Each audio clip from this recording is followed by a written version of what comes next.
सभापति महोदय, माननीय मंत्री जी से मैं यह अनुरोध करना चाहूँगा कि देश के जो पिछड़े हुए इलाके हैं उनमें बहुत सी नई रेलवे लाइनें बनाने के बारे में आपने समुचित निर्णय लिए हैं। मध्य प्रदेश की स्थिति के संबंध में अनेक बार जोर दिया गया है और कुछ महत्वपूर्ण प्रस्ताव विचाराधीन हैं।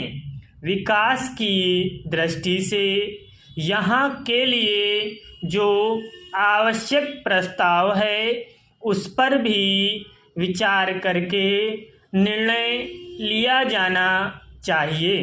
पैरा अंत में एक बात इस संबंध में मैं और कहना चाहूँगा कि जहाँ तक वेतन और महंगाई का प्रश्न है, यह एक बड़ा राष्ट्रव्यापी प्रश्न है। इस पर कई दृष्टियों से विचार किया जा रहा है। वेतन का काम की मात्रा से संबंध अवश्य स्थापित किया जाना चाहिए। दुनिया के अन्य जो प्रगतिशील देश हैं उन्होंने भी इस नीति को अपनाया है।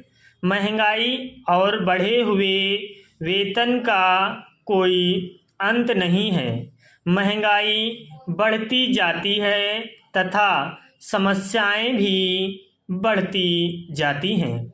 इससे देश में हर प्रकार की परेशानी, हड़तालें और रुकावटें पैदा होती हैं। इसलिए इस प्रश्न पर इस दृष्टिकोण से अवश्य विचार करें कि जो जितना काम करे उसको उतना वेतन मिलना चाहिए।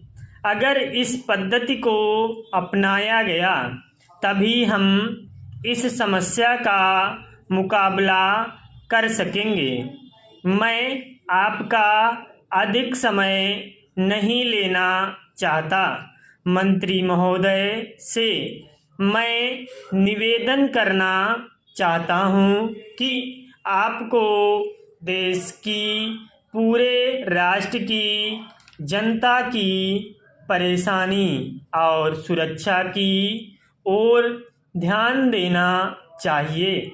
हड़तालों के कारण सभी को कठिनाई का सामना करना पड़ता है।